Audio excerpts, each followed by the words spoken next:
Hwyl Megan. Croeso Morgan. Croeso Megan. Bore da. A bore da i chi, croeso Megan a Morgan. Os oes na Megan a Morgan yn gwrando, mae'n bron yn bod yn union chwarter wedi 9 na chi flas o Duolingo. Mi gowch chi o ar ffurf app ar eich ffôn, mi allwch chi fynd ar y we, a mae o'n ffordd i bobl ddysgu ieithoedd newydd yn gymharol rhwyd. Mae o'i weld yn gweithio, ac mae'r app ar gael i ddysgu'r Gymraeg, a dyna pam bod Richard Morse yn ymuno mi. Bore da i chi, Richard, yn diwtor Cymraeg yng Ngwent.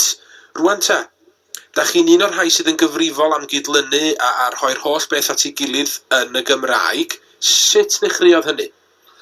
Wel, dechrau fe ar hap yn ffordd, achos o'n i mewn dosbarth Sbeinig, ac nath y tiwtor argymell Duolingo dysgu Sbeinig, os oes i ati defnyddio fe, gweld e fel anodd ffantastig i dysgu ieithoedd. A wedyn, es i edrych, os oes cwrs Gymraeg, na, dim cwrs Gymraeg. Roedd tipyn o drafodaeth ar fforymau Duolingo, llawer o bobl wedi gofyn am cwrs Cymraeg, ond a wedyn, wel, ar ôl tipyn mwy o drafod, nath ni ffurfio grŵp Facebook i ymgyrchu.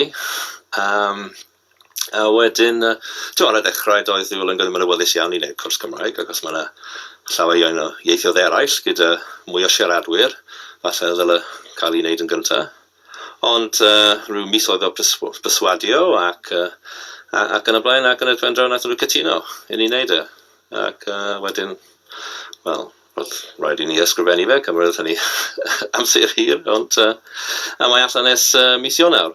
Ac erbyn heddiw, 200,000 o bobl dros y byd i gyd yn defnyddio fe.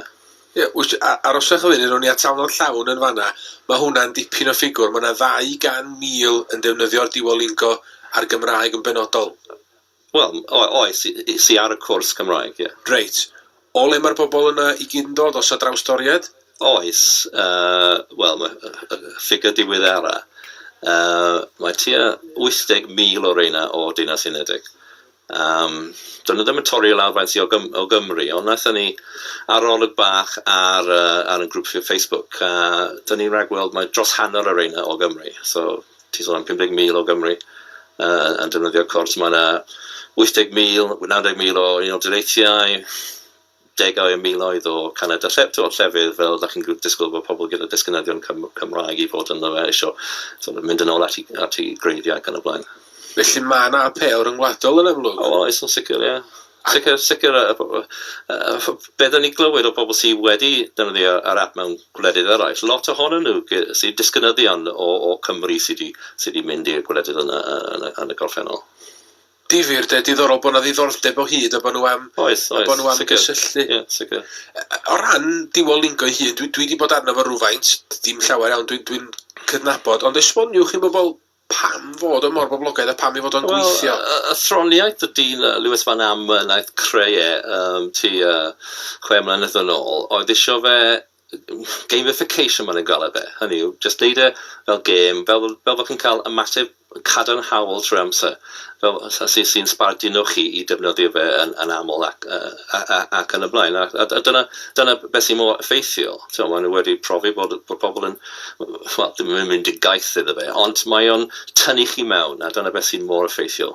Ie, mae yna rei o sylwadau sydd yn cyrraedd y dudalen Facebook yn ddiddorol fel da chi'n sôn, ac yr ymateb rhyngwladol, dyna sy'n fan hyn, Christine Poirier Hadfield o California yn dweud bod hi'n nain ni o Gymru, felly maen nhw'n dysgu Cymraeg efo'i gilydd hi a'i gŵr, oherwydd y linach a'r cysylltiad fel da chi'n sôn.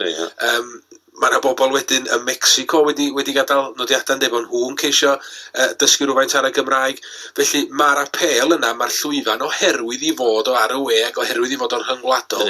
Mae'n agor gymaint o ddrysau gwahanol. Oes. A beth sydd dda, mae ar platform Duolingo ei hunan sydd erbyn hyn y ffordd mwy o poblogaidd dros y byd i gyd o ddysgu ieithoedd tramor. Mae yna bron i 100 o gyrsiau gwahanol ieithoedd yna fe. Ac, wrth gwrs, beth sy'n digwydd pobl yn mynd yna, mae yna 120 miliwn o bobl sydd wedi cyfrestru.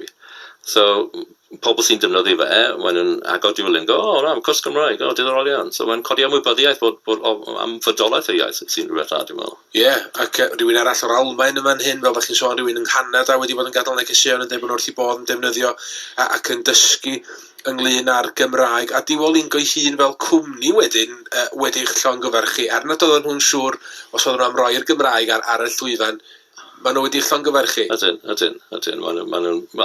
Maen nhw wedi gweld pan daeth y cwrs allan oedd pwt bach ar S4C, so o'n nhw'n hapus iawn i weld bod ni'n cael sylw tu allan jyst y cwrs, bod pobl yn y byd o gwmpas yn y cymdeithas yn ymwybodol o fodolaeth y cwrs.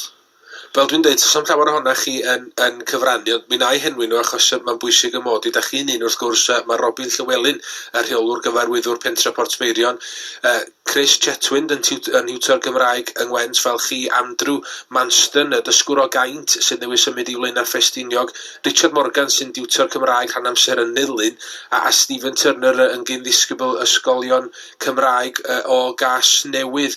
Felly mae yna dri na chi o'r rhan hon o Gymru. Oes. Diddorol, pam hynny? Wel, hapa damwain, pan dechreuodd, pan dechreuodd yr ymdrech, digwydd bod Andrew o Gaint a Cathy dysgraig yn Llundain.